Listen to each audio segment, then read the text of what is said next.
kembali lagi. Sinyalnya ya. Sinyalnya ini tadi agak buruk, jadi aku keluar dulu. Seperti janjiku tadi, kita akan ngobrol tentang khitan anak perempuan. Jadi dulu aku udah pernah bikin tulisan ini. Tulisannya lumayan panjang, tapi aku akan coba bacakan tentang khitan anak perempuan ini. Nanti setelah aku bacakan tulisan ini, kita bisa buka sesi diskusi ya, sambil yang lain menunggu. Nanti kalau teman-teman terlambat, mudah-mudahan videonya bisa di-save. Jadi dulu tuh ada larangan dari Dinas Kesehatan bagi tenaga kesehatan untuk melakukan khitan pada anak perempuan. Selain tidak ada manfaatnya, itu juga bisa bikin trauma, baik traumanya fisik maupun trauma psikis jangka panjang tentunya. Namun setelah dikaji oleh beberapa ormas, akhirnya pelarangan itu dicabut. Tidak lagi dilarang, tapi juga tidak menganjurkan. Boleh dilakukan asalkan sesuai dengan tuntunan syar'i. Nah, sayangnya sampai sekarang belum ada pelatihan khusus buat tenaga medis untuk melakukan khitan yang syar'i gitu. Nah, banyak akhirnya yang melakukan praktek khitan perempuan lebih sebatas formalitas saja. Asalkan keluarga pasien senang tanpa melihat bagaimana tuntunan syar'inya, misalnya hanya dengan menggores, mengerik, menusuk dengan jarum, atau bahkan memotong klitorisnya atau bagian lain yang tidak sesuai dengan tuntunan syar'i, sehingga masuk dalam kategori FGM atau Female Genital Mutilation. Dan hal inilah yang sebenarnya tidak bisa dibenarkan karena kembali lagi tidak ada manfaatnya, hanya menyakiti bayinya dan bisa menimbulkan trauma. Nah, FGM itu sangat dilarang, ditentang keras oleh WHO. Dan masih banyak negara yang melakukan praktek FGM itu, sehingga dampaknya banyak sekali wanita yang akhirnya mengalami frigid atau susah merasakan nikmatnya berhubungan seksual. Itu di beberapa negara, itu yang membuat WHO melarang keras praktek khitan atau FGM itu. Padahal khitan kalau sesuai dengan tuntunan syar'i itu tidak bisa dibilang FGM. Nanti aku akan putarkan di akhir pembahasan ini, aku akan putarkan video bagaimana sih caranya khitan yang syar'i itu. Nah, ini aku akan coba bacakan khitan yang disyariatkan ya. Jadi hadis riwayat Al-Hakim At-Tabrani dan selain keduanya. Khitan yang disyariatkan adalah sinyalnya kepotong-potong. Khitan yang disyariatkan adalah dipotongnya sebagian kulit yang berada di atas tempat senggama. Itu pun dipotong sedikit, tidak seluruhnya. Hal ini berdasarkan sabda Nabi SAW kepada penghitan, apabila kamu menghitan, potonglah sedikit saja dan jangan kamu habiskan. Hal itu lebih mencerahkan wajah dan lebih menyenangkan suami. Hadis riwayat Al-Hakim At-Tabrani dan selain keduanya. Jadi tujuan khitan itu untuk mencerahkan wajah sang wanita, artinya dia bahagia dan juga bisa menyenangkan suami. Bukan seperti beberapa pendapat yang kalau tidak dilakukan khitan nanti nafsunya terlalu berlebihan, perempuan jadi susah liar seperti itu. Itu nggak ada aturan seperti itu. Sama, khitan pada perempuan tujuannya sama pada laki-laki. Kemudian dalam pandangan ulama Islam dari berbagai mazhab, yang dipotong ketika wanita dikhitan adalah kulit yang menutup kelentit yang berbentuk semacam huruf V yang terbalik. Dalam bahasa Arab, bagian ini disebut kulfah, dan dalam bahasa Inggris disebut prepuce. Aku nggak tahu bacanya gimana. Bagian ini berfungsi menutupi klitoris atau kelentit pada organ wanita. Fungsinya persis seperti kulup pada organ pria yang juga dipotong dalam khitan pria. Nah, khitan wanita dengan cara semacam itu mungkin bisa diterjemahkan dalam bahasa Inggris dengan prepusectomy. Nah, berikut ini aku coba carikan beberapa penjelasan para ahli fikih ya. Ibnu Asy-Syabah rahimahullah mengatakan, yang wajib atas orang pria adalah dipotong kulit yang menutupi kepala kemaluan sehingga terbuka semua. Adapun wanita, dia memiliki selaput kulit lembut yang menutup klitoris, semacam jengger ayam yang terletak di bagian teratas kemaluannya dan berada di antara kedua bibir kemaluannya. Dipotong dan pokoknya atau klitorisnya yang seperti biji kurma ditinggalkan, artinya tidak dipotong. Banyak lagi sebenarnya riwayat fikih yang ada ya. Nah, Al-Iraqi rahimahullah mengatakan, khitan adalah dipotongnya kulup yang menutupi kepala penis seorang pria. Pada wanita yang dipotong adalah kulit tipis di bagian atas vagina. Dari kutipan-kutipan itu maka jelas ya, khitan pada wanita sama seperti khitan pada laki-laki.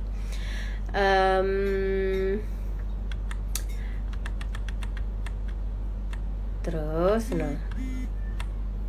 dan tidak semua para ahli fikih itu mewajibkan dikhitan. Jadi ada dua pendapat, ada yang mewajibkan, ada yang tidak. Namun untuk yang mewajibkan, dia berpegang pada hadis, sebentar, mana ya, aku lupa waktu itu. Jadi hadisnya itu ketika wajib mandi junub ketika dua khitan bertemu. Artinya dua khitan itu kan wanitanya khitan, laki-lakinya khitan. Kalau bercampur maka wajib untuk melakukan mandi junub. Nah, kalau di situ kita bisa nyimpulkan artinya wanita juga di khitan. Nah, penjelasan khitan tersebut itu perempuan kan berarti juga harus mengambil manfaat daripada khitannya. Nah, seperti yang aku bahas sebelumnya, teknik memotong klitoris atau praktek memotong klitoris itu masuk dalam kategori female genital mutilation atau FGM. Itu yang tidak dibenarkan. Karena kalau seperti itu efeknya justru malah bukan efek positif, yang adalah efek negatif. Atau melakukan penggoresan atau pengerikan yang hanya sebatas formalitas, padahal tidak sesuai dengan tuntunan syar'i, tidak ada manfaatnya, hanya menyakiti saja. Itu menurut aku pribadi itu berdosa karena tidak sesuai dengan tuntunan syar'i gitu. Sementara yang perlu digarisbawahi adalah pada wanita, anak perempuan, anak loh ya, apalagi anak berumur seminggu gitu, bayi, balita, itu kulup penutup klitoris itu belum kelihatan. Saya udah ratusan bayi, ratusan ibu melahirkan, itu saya perhatiin pun jarang ada yang klitorisnya ketutup sama kulup. Karena ini lagi-lagi tentang ras. Ada beberapa ras di mana dia memang klitorisnya tertutup. Nah, yang tertutup itu memang sebaiknya dilakukan khitan, karena itu bisa membuat dia bahagia dan dia bisa membahagiakan pasangannya atau suaminya gitu. Tapi kalau tidak ada kulup penutup klitorisnya, apa yang mau dipotong dan dilakukan penjahitan? Karena setelah dipotong sama seperti laki-laki, dipotong, dibuka, lalu dijahit. Seperti itu ya tahapannya.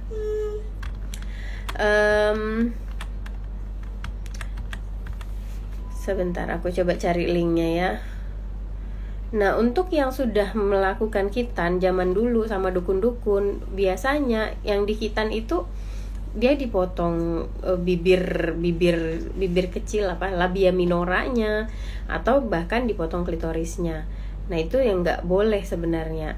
Kalau misalkan teman-teman pengen mengkhitan anaknya, monggo bawa ketika anaknya usia, disarankan itu remaja atau saat sudah dewasa atau saat melahirkan sekalian.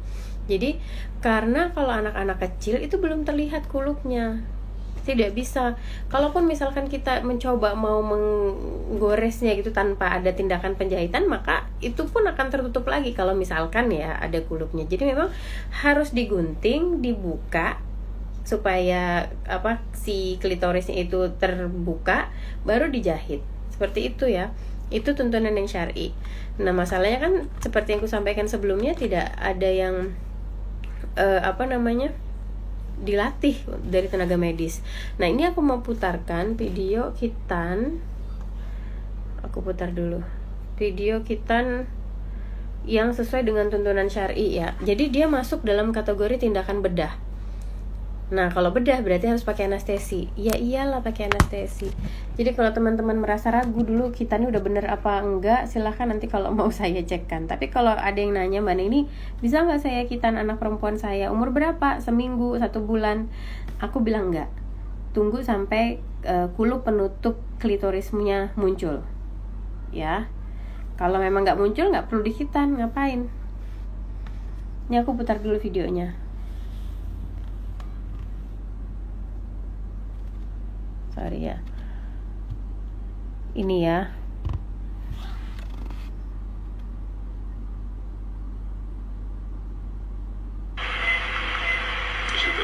Nah, ini tindakan bedah ya. Jadi itu klitoris, di dalamnya ketutup sama kulupnya.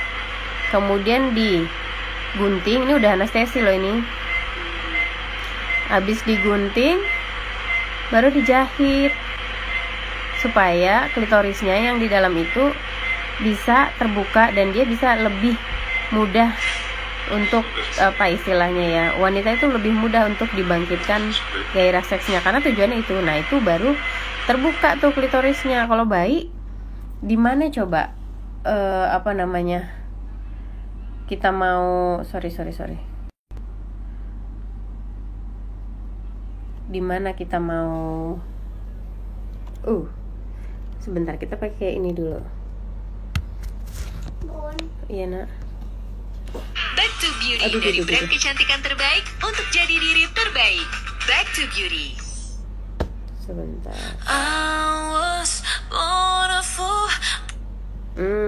Seperti itu ya. Jadi semoga video tadi sudah bisa menjelaskan. Kok jadi tiba-tiba gelap ya?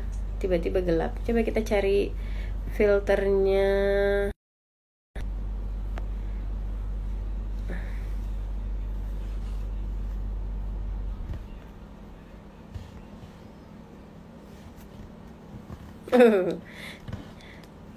Semoga video tadi bisa menjelaskan ya teman-teman ya. Dan semoga saja nanti video ini bisa lagi ke-save. Tadi tuh udah gak ke-save loh. Nanti kita akan bahas lagi. Jadi semoga yang udah tanya ini bisa terjawab ya. Yang anaknya mau dikitan, pikir-pikir dulu, cari dulu apa namanya dasar ilmunya. Dari sisi medis tidak ada manfaatnya kalau misalkan apa namanya cuman sekedar mengikis, mengerik gitu ya, atau menggores, nggak ada manfaatnya. Tapi kalau memang benar cara kitannya syar'i seperti tadi yang sudah di apa namanya tadi di share videonya, maka insyaallah manfaatnya akan sangat banyak gitu. Ada yang mau nanya nggak nih? Kalau misalkan nggak ada yang nanya, aku akan akhiri aja videonya. Aku mau bareng keluarga supaya yang ketinggalan live-nya ini bisa apa namanya bisa simak di IGTV ya. Oke deh kalau gitu, makasih ya udah cukup pembahasannya, semoga bermanfaat. Sampai ketemu di waktu lain, semoga ada waktu nanti aku bisa live bahas yang lain. Oh iya Mbak Darniati, kalau pas melahirkan iya kenapa? Kalau pas melahirkan mau sekalian gitu ya, sekalian dijahit perineumnya, sekalian dikitan, bisa banget. Bisa Mbak, bisa banget kalau pas melahirkan. Itu pun nanti aku coba lihat dulu kan klitorisnya apakah ketutup sama kulupnya atau tidak. Tapi lebih enak tuh pas melahirkan, karena biasanya kan pas lahiran itu ada robekan tuh, kadang di bawah, kadang juga bisa nyampe ke atas dekat klitoris.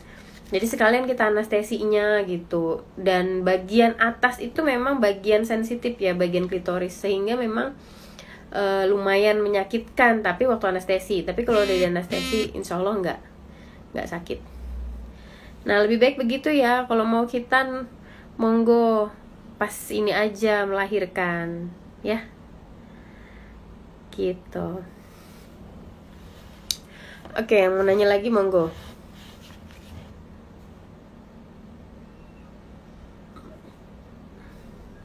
Pernah baca artikel anak perempuan kalau nggak dikitan bisa lebih besar nafsunya.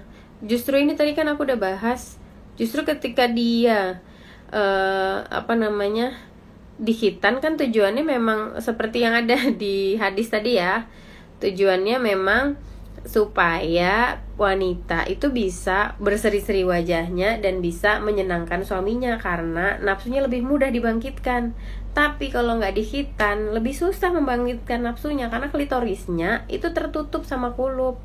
Tujuan khitan perempuan sama tujuan khitan laki-laki. Pertama, demi kesehatan supaya bersih gitu ya, dan lebih mudah saat misalkan untuk melakukan hubungan suami istri. Itu tujuannya sebenarnya. Di GBS melayani khitan perempuan dan bayi laki-laki kah Mbak? Kalau bayi laki-laki aku nggak punya skillnya, tapi kalau mau dicarikan partnernya aku ada. Kalau untuk khitan perempuan tadi aku bilang minimal remaja sampai dewasa ya. Dan itu pun dilihat dulu apakah benar klitorisnya memang tertutup sama kulub. Karena nggak semua klitorisnya orang Indonesia itu malah jarang yang ketutup gitu.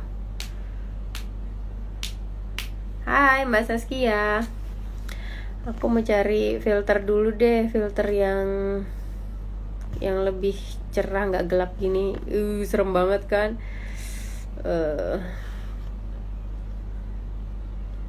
Nah kan lebih enak dilihatnya.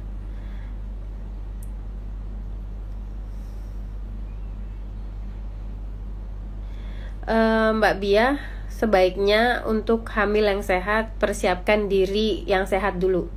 Jadi maksimalkan dulu kondisi fisikmu, kolesterol dan tekanan darah normal, itu lebih aman untuk hamil. Sama-sama Mbak Safitri. Udah jam.